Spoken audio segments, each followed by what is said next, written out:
This video is purely for educational and entertainment purposes. Please don't do things that are really bad for your health.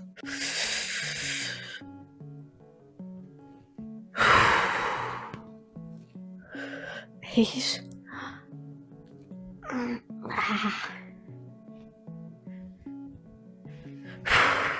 9. Come on, I get 10. Oh, come on, come down. There's failure.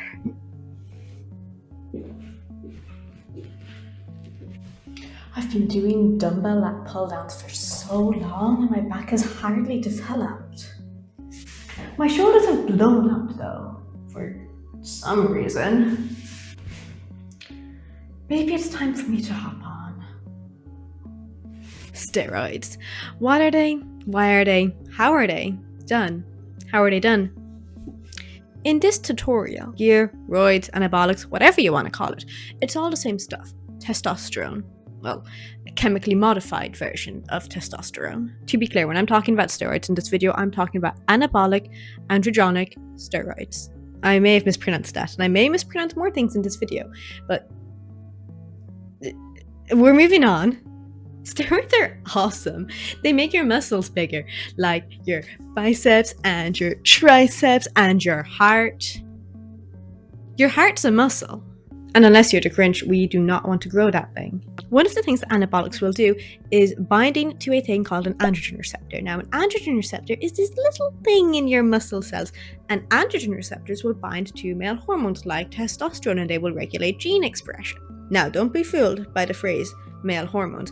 Everybody's got testosterone, it's just men have way more testosterone. Anabolics, being synthetic testosterone, will also bind to the androgen receptors in your muscle cells. The anabolics will pull out, take me to your leader, and they'll go up to the nucleus of the cell and be like, you know, you should like totally increase protein production.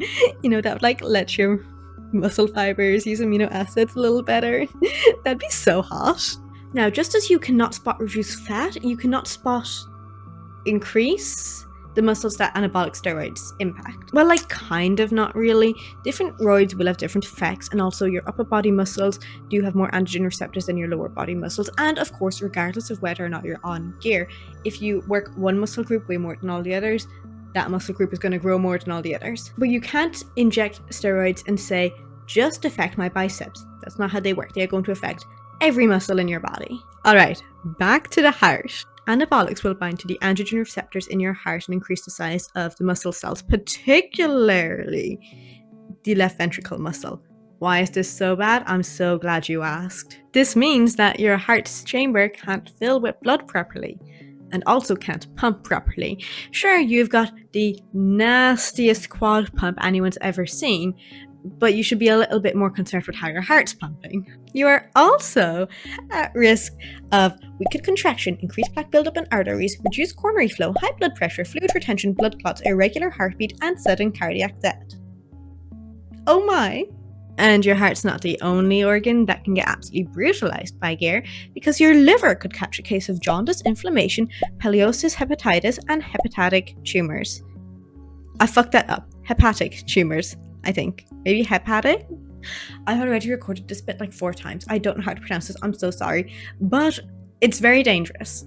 And also your kidneys might have to deal with acute kidney injury, kidney disease, and kidney failure. Okay, listen, I like working things till failure as well around here, but kidneys are one of the things we do not want to work till failure.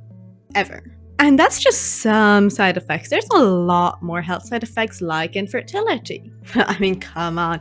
Who actually cares about physical health here? If you're on gear, you probably care more about your luck than your health. Hey, no judgment here, alright? I go to the gym purely for vanity reasons, okay? The health benefits are just a nice little bonus that I can use to deflect from the mental issues I may or may not have associated with the gym whenever my mum asks me. So what will gear do to you? Aesthetically speaking. You know, you have such nice thick hair. It's a pity it's all gonna go away. To understand how steroids can make you bald, we first have to understand male pattern baldness. So there's this hormone called dihydrotestosterone.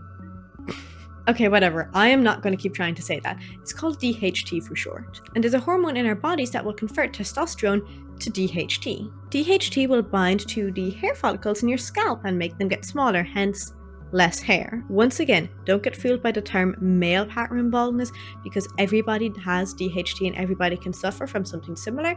Like, most women will deal with some amount of hair thinning as they age. It's just men have more testosterone, hence more DHT, hence male pattern baldness tends to have a lot more drastic effects than the hair thinning that you usually see in women. More testosterone from anabolics means more testosterone getting turned into DHT, which means more DHT binding to hair follicles, which means bye-bye hair follicles. At least you'll save some money on shampoo and conditioner. Ironically, a really major side effect of taking gear is a lot more body and facial hair growth. You can also develop some crazy acne from taking steroids, which, been there, done that, I'm not going back, you cannot make me. Let me tell you, I was one spotty teenager. Now, women and men actually have a lot of different side effects from taking anabolics. As a woman, you might get an unexpected breast reduction. Surprise! Maybe congrats, depending on your perspective. Now, this isn't something that's necessarily permanent, but it very well could be. And on the other hand, men, you're getting boobs now. Gynecomastia is a condition that can happen to men, and this is very, very simplified explanation, but basically excess testosterone gets turned into estrogen, which results in the growth of breast tissue. Now, to be clear, this is something that can happen outside of taking gear. Just because a guy has gynecomastia doesn't mean he is hopped up, but it is a possible side effect of taking steroids. There's also going to be some changes down there. Remember when I talked about androgen receptors? Well, girlies, there's no easy way to say this, but we've got a bunch of androgen receptors right down there. So if you take steroids, that's growing. And guysies, I hope you enjoyed having whatever size balls you have up until now, because if you're on gear, they're going to shrink. When you take synthetic testosterone, your body says, ooh, we've got like a lot of this stuff, we should probably stop making so much. So it will slow down or even halt natural testosterone production. And one of the side effects of that happening is small balls. And then even furthermore, in women, you will develop masculine features. Your vocal cords thicken, so your voice gets deeper. Your facial structure will change to be more masculine. I'm talking a bigger brow, a bigger nose, and bigger ears, a more sharper masculine jawline. And for the record, these changes are borderline, if not completely irreversible. Something that I really need you to understand is that trans men will often take similar, if not the same, type of anabolic steroids that bodybuilders take to undergo a medical transition, right?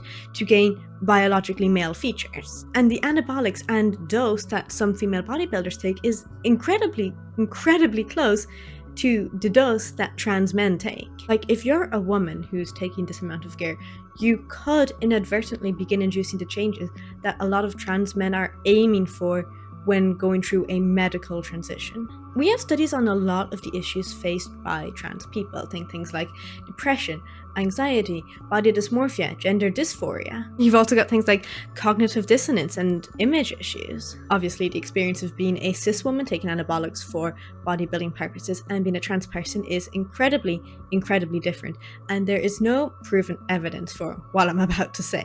But it's completely reasonable to assume that some of the issues that can affect trans people, especially those pre-medical transition, could also affect cis women who have taken anabolics. Now, I know I've been a bit of a Debbie Downer when it comes to steroids, and I swear I'm not trying to scare tactic you. It's just that steroids are, well, scary. But just because you take steroids doesn't mean you will have all or even any of the side effects I talked about. Although it is so beyond likely that you will have at least some. There is no completely risk-free steroid use, but different types, different doses can produce less of a risk. So for example, when it comes to liver damage, injectable testosterone is less hepatotoxic than oral. Although, to be clear, both are dangerous. I'm not giving injectable my seal of approval just because it's less dangerous than oral. There are benefits to taking steroids, namely more muscle mass, more strength, better recovery, lower body fat. And if you're trying to go pro and you're not going competing natty, maybe hopping on is really your only option. But just, be careful. If you have been considering jumping on steroids and anything I've said has even slightly deterred you, don't do it. This is a decision that can permanently affect your health and your physical appearance. Like, this is a decision that you need to be so beyond sure of. You need to be 100% all in on. And if you've a sliver of doubt, tiny sliver of maybe not wanting to do it, don't do it. Worst comes to worst, you can change your mind and go back to it in the future. But once you've got irreversible effects, you can't go back. That's the point of them being irreversible. And if you are going to take steroids, work with professionals, work with a doctor and a coach and probably a therapist, to be honest. Make sure you get your gear from reliable sources, because there's a lot of dangerous black market products that will do some serious damage to you. If you're injecting, make sure you're using clean and safe needles. And most of all, think about the risk-reward balance in your life. If you're trying to make a career out of the gym and bodybuilding, sure, you know, people do unsafe things for their career all the time, and maybe it wouldn't be worth it to me, but maybe it's worth it to you. But if you're not planning to make a career off of the gym and off of bodybuilding, and this is purely a hobby for you, is it really worth the long-term consequences for the short-term gains? Because to be clear, unless the consequences are so bad that you, at 30, the consequences will outlast the physique.